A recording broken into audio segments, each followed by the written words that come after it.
Welcome to the Women's Connection. I'm Barrie-Louise Switzen, your moderator.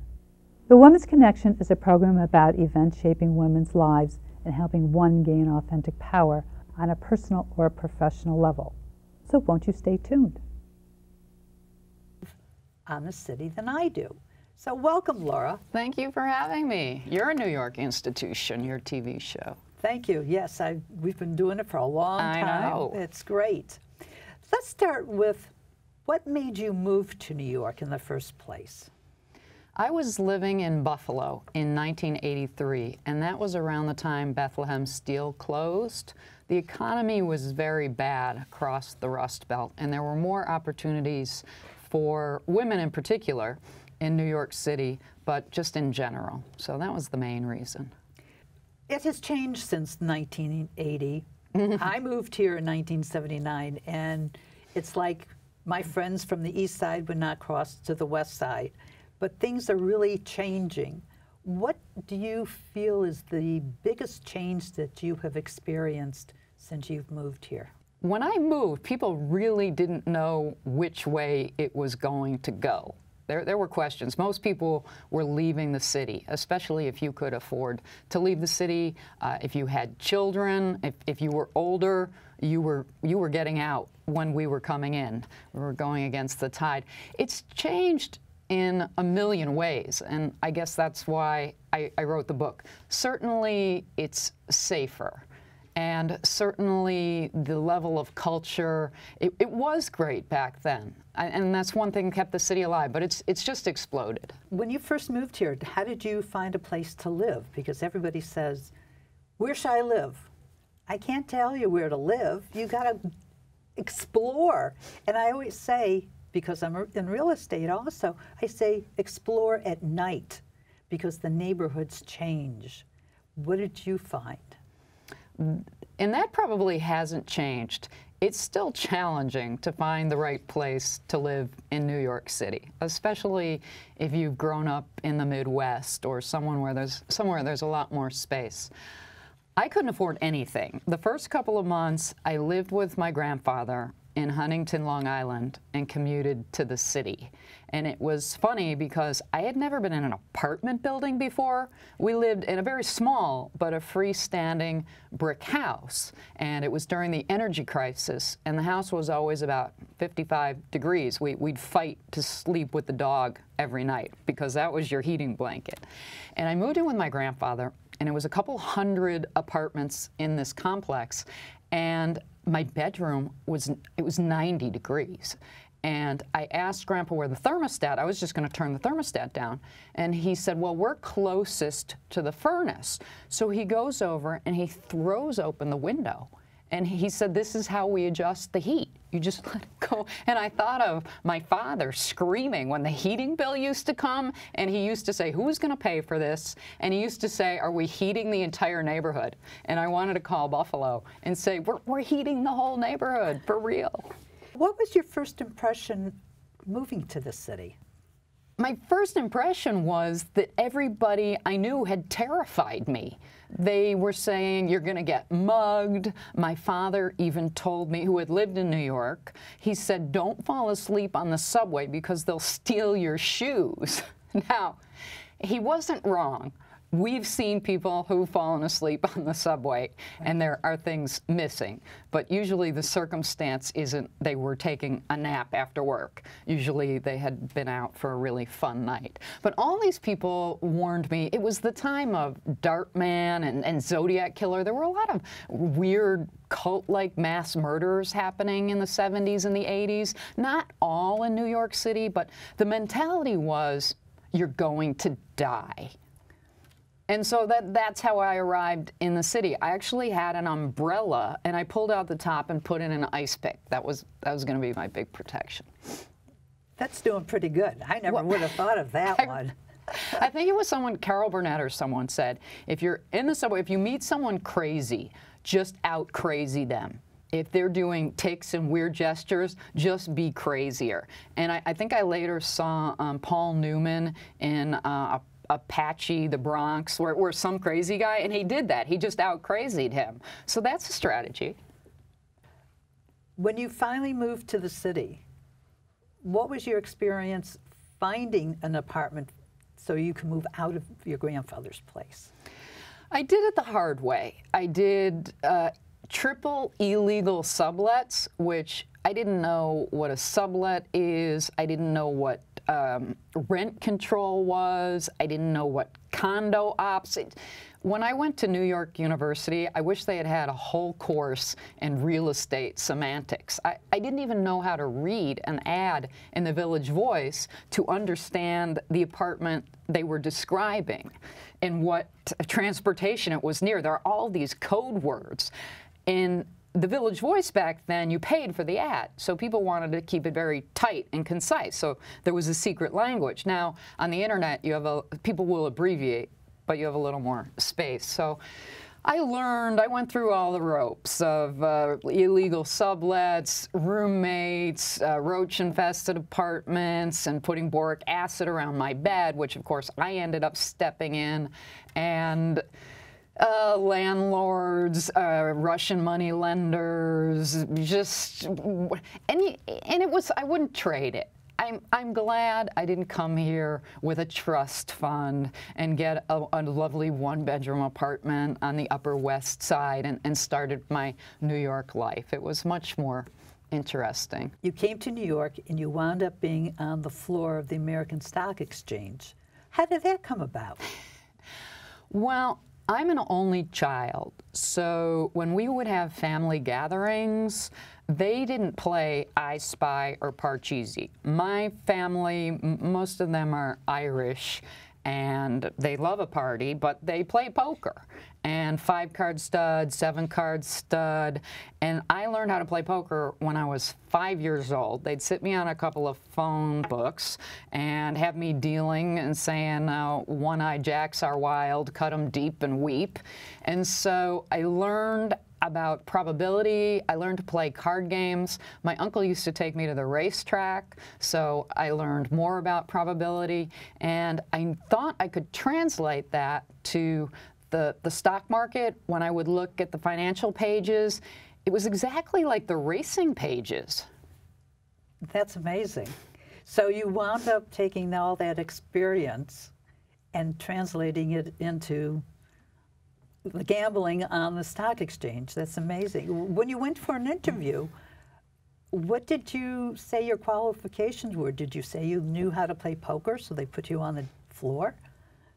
No, at the time I was lucky. They were looking for a couple of warm bodies, people to be clerks, and I showed up and did a job interview, and all you really needed to know was how to put these trading cards in a machine all day long. And then once I got down on the exchange, I found out that my knowledge of games, and particularly blackjack, on the stock exchange, trading options, at one point, we had a couple of great poker players. We had the champion backgammon player in the United States, and we had some other very good bridge players. Top-notch, would play with Bill Gates and Warren Buffett. So those games are the same probability, just like counting cards at a blackjack table, that came into play, and that I was good at. That's amazing. That's absolutely amazing. Well, people call it gambling, but I always think of a gambler as you're dragging them out of Las Vegas and they're screaming one more pull, or they're saying, you know, I feel lucky, I'm putting it on black. But gambling, if you're a trader, it's very hard. I don't even play cards anymore. I don't go to the racetrack anymore. I don't play blackjack. Last time I was in Las Vegas and I had to play blackjack with somebody, it's a job that I should get paid for. As they have 8 decks in there, and you're keeping track of all the picture cards, the high cards, you're keeping track of the aces, and what everything's been played and what's coming up next. It's work. so you know, they say, well, we're gamblers. Well, we are and we aren't. Now, you wrote a book called Life in New York: How I Learned to Love Squeegee Men, Token Suckers, Trash Twisters, and Subway Sharks. What prompted you to write the book? Well, I wanted to capture that period of New York City.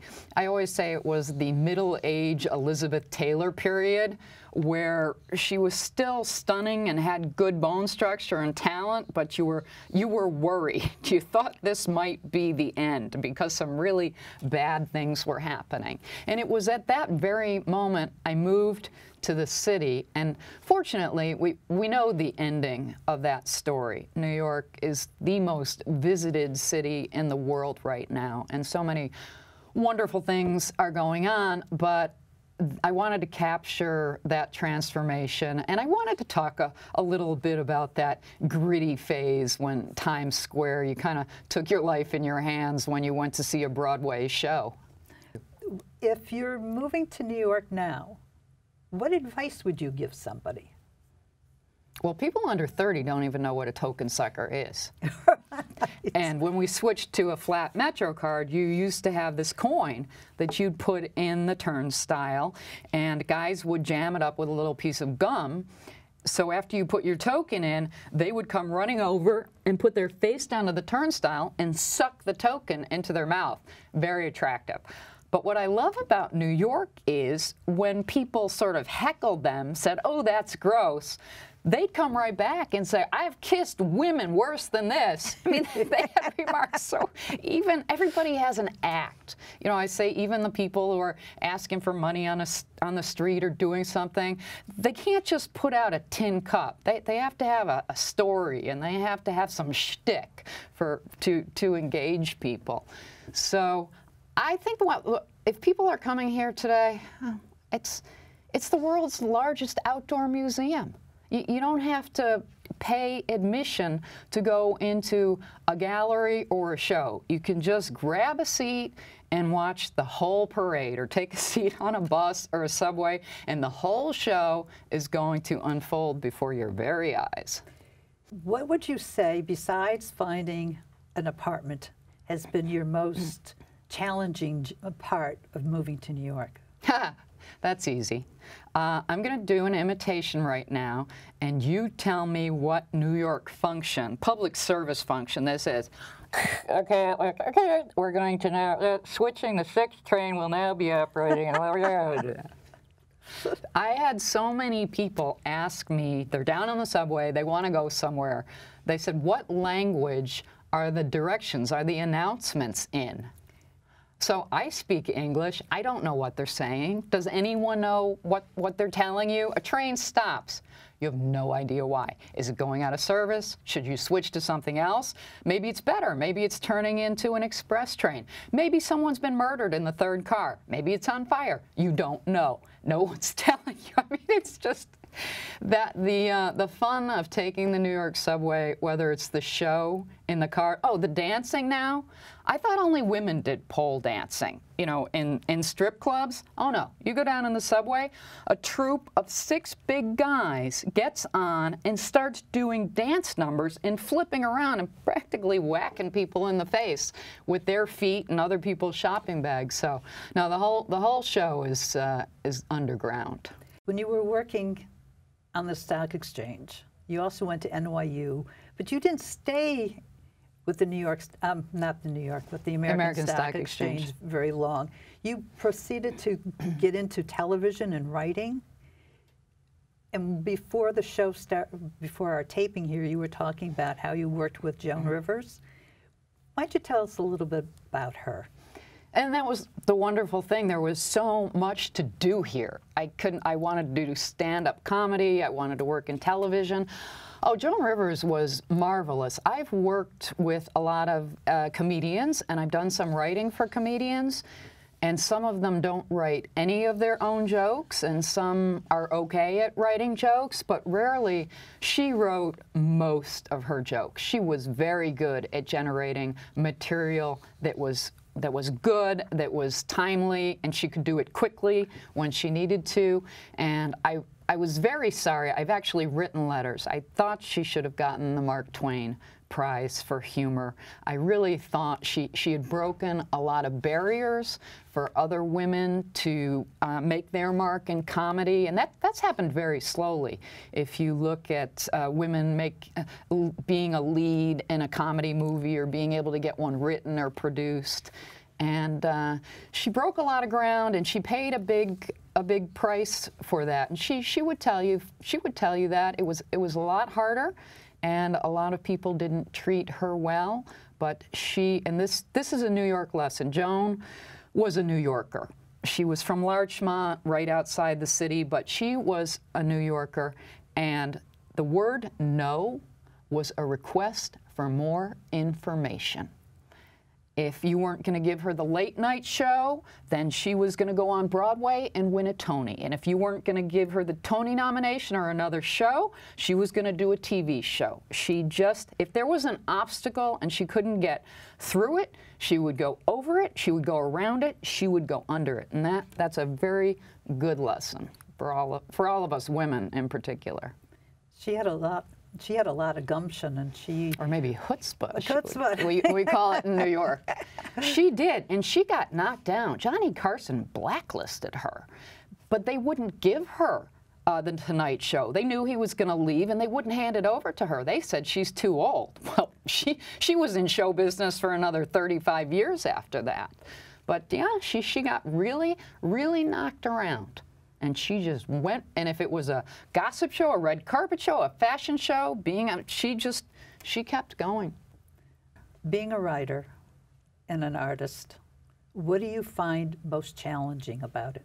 Dealing with rejection, dealing with failure. And I think anybody who's in the arts, whether you're creating paintings or you're submitting your material to New York Magazine, you get more rejection than acceptance.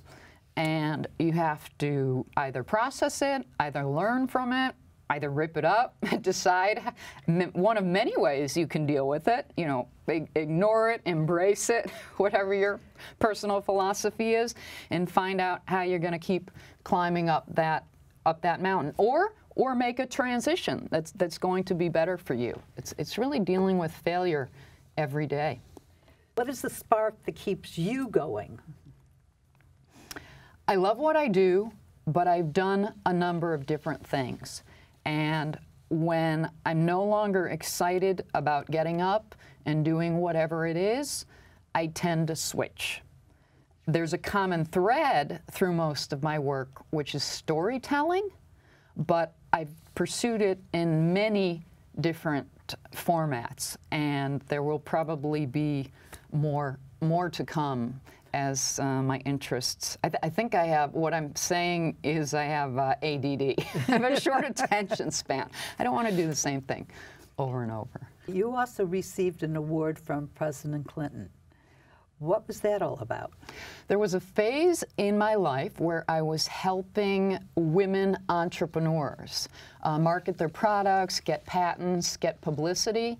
So that's what that award was for.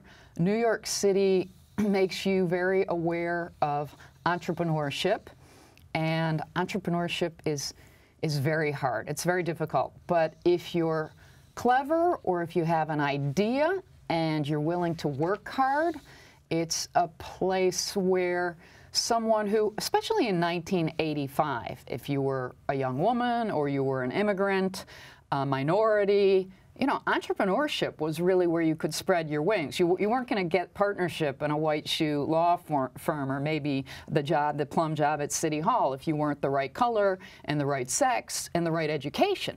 But entrepreneurship, you just needed an idea and some ambition. With the entrepreneurship, what would you say was one of the greatest things that you helped bring to fruition? Oh, the one that I loved the most was, hands down, one in Minnesota did a baseball helmet for girls with a ponytail cut out in the back. And when I was in high school, I played varsity soccer. We already had Title IX. We were supposed to have equal everything. Well, we were handed the boys' used soccer uniforms, okay? The jerseys didn't even have darts. The shorts went like this, and the coach suggested if the girls were having any chafing, just put some Vaseline between that. I don't even know what it was, a rayon polyester combo. You couldn't put them in the dryer or else they would melt. Okay, so those were the uniforms. And then we got bused from the high school every day, 20-minute bus trip there, 20-minute bus trip back, because they didn't want us scuffing the floors in the boys' gym.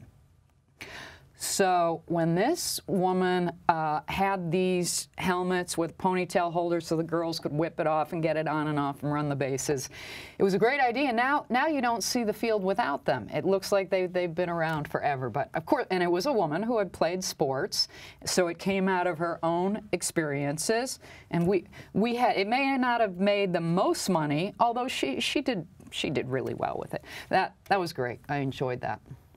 What do you think was the hardest part getting it to market? You're always worried someone's going to come up behind you and grab the idea and do it a little bit differently. And that is the question I was always asked. And you do have to have your patents in order. But after that, just forget about it. Just take your idea, believe in it, tweak it as needed, and get out there. If you're and it's the same with anything. I've done stand-up comedy, I've written books, I had a TV show. If you're just worried someone's looking over your shoulder and going to try to do what you're going to do, just don't worry about it. Just go and do your thing. And if someone really comes along and they're doing it that much better, well, then try something else. What kind of TV show did you have? I had a show for 2 years on Oxygen, and this has to do with the women in business. It was Your Money and Your Life, and we spoke particularly to women who were trying to do things, trying to run businesses, trying to invest money, trying to maybe raise 3 boys in a minority neighborhood and get them all college scholarships, any kind of aspect of finance, because that had been my background. I probably told a few too many jokes on the show. It was like, they always said, why didn't Ben Franklin write the Declaration of Independence instead of Thomas Jefferson? And I always heard there were a few of the founding fathers, they said they were too afraid he'd put jokes in it. Well, that would be me. What do you enjoy more, writing or acting or hosting a television show? I'm not an act. That terrifies me. I have a play up right now, for heaven's sake, and we have some marvelous actors, and they've been on Broadway. They do a wonderful job, and I get terrified just thinking about them having to get out on stage and remember these lines and do their parts. I have a lot of admiration. I like being behind the scenes. I like to write, and I like to write humor.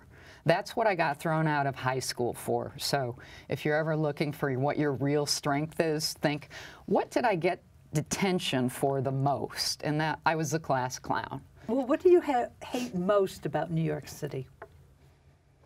Well, you just laugh at it. The things that you hate the most turn out to be the best stories and the funniest encounters when you get to wherever you're going. In New York City, doesn't the sentence always begin, "You'll never believe what happened. I know we're 20 minutes late, but you'll never believe." And those are better than anything you're going to go home and watch on TV that night, just what's happening around us. There's nothing better for material than human nature, and New York City has more human nature than any place in the world. If there's one thing that you could change in New York City, what would it be? In Central Park, a lot of people use the bridle path as a parking area, and I know, and I question the passes. They supposedly have these passes from the police department, but they look like they've been photocopied a couple hundred times, and they don't really have an ID number or a license plate number.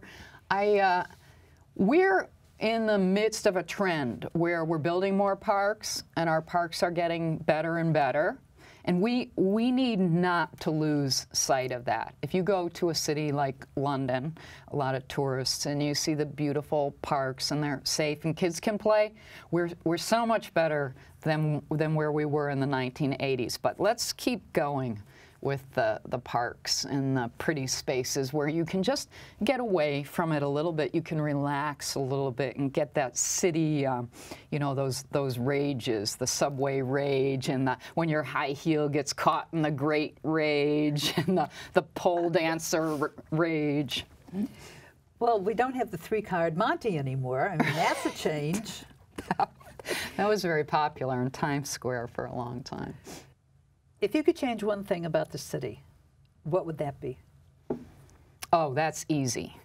The theaters open 30 minutes before the performance starts.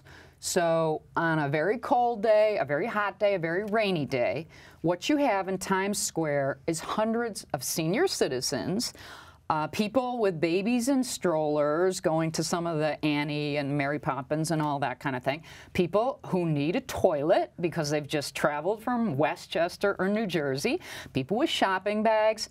Open the darn theaters an hour before the show, and then all the people aren't clogging up all the traffic. It's gridlock in Times Square as it is, and now you have 10,000 theater goers waiting to get inside. So that's are you Mayor de Blasio? Where's the camera? Mayor de Blasio, are you listening?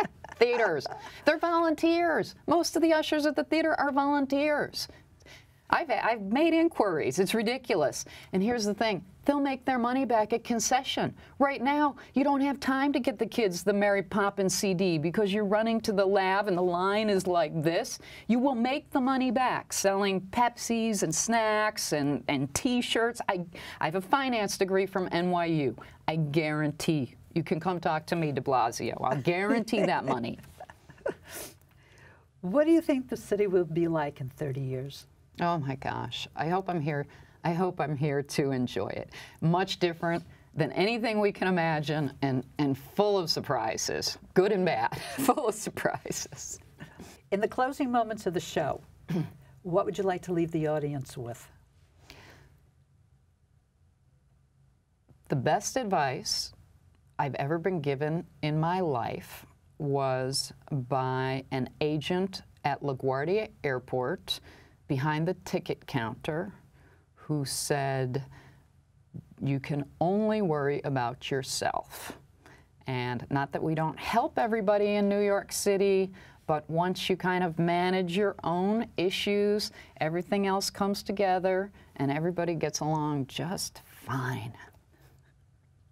So true. Laura, thank you so much for sharing your experiences about New York, and I loved your book, Life in New York. It's fabulous. Thank you.